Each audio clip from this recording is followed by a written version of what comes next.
Back to my channel पर मैं action lead में लेकर आ चुका हूँ वैलेंटाइन डे सीजन 4 का एपिसोड 2। प्लीज इस स्टोरी को नहीं देखा तो जाकर देखिए, लिंक डिस्क्रिप्शन में। इस स्टोरी को स्टार्ट करते हैं एक इंट्रो के बाद।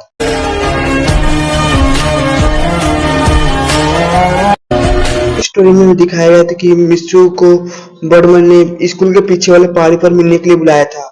अब हम देखते हैं आगे। मिस्सू जो होता है वो वहां पर पहुंच जाता है और वहां पर बाकी सब भी आ चुके थे। मिस्सू को बर्डमैन बोलते हैं, तुम जाने के लिए तैयार हो? बर्डमैन को मिस्सू बोलता है, हाँ मैं जाने के लिए रेडी हूँ। मिस्सू से बोलते हैं, जाने से पहले तुम इन तीनों से कुछ कहना चाहते हो तो कह सकते हो, जाओ और इनसे आखिरी बार मिल लो। मिस्सू बोलता है ठीक है, और फिर वो उन तीनों के पास चले जाता है और बोलता है कि तुम तीनों को मेरे गैर मौजूदगी में अपनी परमानेंट ड्यूटी की जिम्मेदारी अच्छी तरीके से निभानी पड़ेगी। और आखिरी बार पाको से बोलता है, पाको तुम चिंता मत करो, मैं तुम्हारे लिए जरूर वापस आऊंगा। सुनती है वो अपने इमोशन पर कंट्रोल नहीं रख पाती, वो मिस्सू को हक करके रोने लगती है। पाको की आंखों से आंसू पोंछते हुए बोलता है, देखो पाको, तुम तो जानती हो कि मैं तुम्हारी आंखों में आंसू नहीं देख सकता, प्लीज मत रो, मैं तुम्हारे लिए जरूर वापस आऊंगा।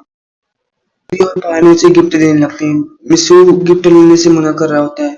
वो भी पायन बोलते हैं, रख लो, काम आएगा। मिस्सू भी मना नहीं कर पाता और उनकी चीजें जो वो गिफ्ट में दे रहे थे वो रख लेता है। पायोन ने उसे कुछ पैसे दिए होते हैं। पायोन बोल रहा होता है कि अगर तुम्हें कुछ खाना हो तो खरीद कर खा लेना। और वो भी बोल रहा होता है कि ये केला तुम्हारे रास्ते में खाने में काम आएगा, रख लो। बूबी को और पायन को परमैन धन्यवाद बोलता है और कहता है कि इन 5 सालों में तुम तीनों अच्छे से काम करना। और बूबी पायन बोलते हैं ठीक है। और अब बारी हमारे पाको की थी। पाको सबसे पहले बर्डमैन की तरफ देखती है। बर्डमैन भी हाँ में सिर हिलाते हुए उसे कह देते कि अब तुम अपनी रियल आइडेंटिटी मिस्सू को दिखा सकती हो, चाहो तो। फिर वो उसे एक जगह पर ले जाती है और मिस्सू जैसे ही पाको की आइडेंटिटी देखकर मिस्सू वहीं का खड़ा खड़ा रह गया। उसके मुंह से एक भी शब्द नहीं निकल रहे थे। मिस्सू कुछ बोल ही नहीं पा रहा था। मिस्सू को लग रहा था कि वो कोई सपना देख रहा है, लेकिन जैसे ही पाको ने उसे किस किया, उसे यकीन हो गया कि वो सब हकीकत में हो रहा है। मिस्सू को किस कर दूर करती है। वो उससे पूछने लगता है कि क्या सच में वही पाको है? सुनोए बोलती है, हाँ मैं ही पाको हूँ, तुम्हें कोई शक है क्या? फिर वो अपना हेलमेट पहन लेती है और बोलती है कि इसके बारे में बॉबी और पायल को मत बताना, मुझे पनिशमेंट देंगे। मिस्सू बोलता है ठीक है, मैं उन दोनों को इसके बारे में नहीं बताऊंगा, मैं तुम्हें प्रॉमिस करता हूँ, ये बात हम दोनों के बीच ही रहेगी। मिस्सू मुझे बोलती है ठीक है, तो फिर हम चलते हैं, तुम्हें बर्ड प्लेनेट जाना है पड़ेगा। मिस्सू से बोलती है तो ठीक है, तुम वहां पर जाकर अपनी ट्रेनिंग अच्छी तरीके से करना और एक अच्छे बर्डमैन बनकर वापस मेरे लिए जरूर आना। प्रॉमिस करता हूँ कि मैं तुम्हारे लिए और इस पृथ्वी के लिए एक अच्छा बर्डमैन बनकर वापस लौटूंगा। उनके पास वापस चले जाते हैं। फिर बर्डमैन उन दोनों को पूछते हैं तुम्हारा काम हो गया? और फिर वो मिस्सू से बोलते हैं तुम रेडी हो जाने के लिए?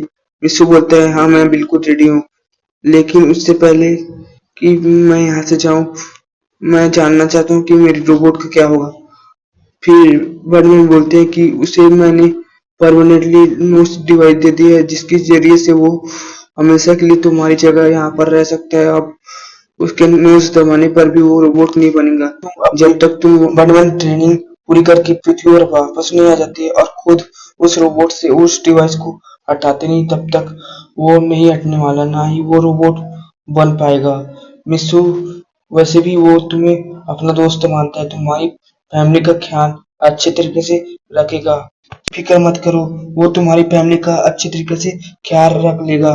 मिस्सू बोलता है मैं जानता हूँ कि वो मुझे एक अपना दोस्त की तरह मानता है और वो मेरी फैमिली का ध्यान भी अच्छे तरीके से रख लेगा, मुझे उस पर यकीन है। मैं आपके साथ चलने के लिए रेडी हूँ।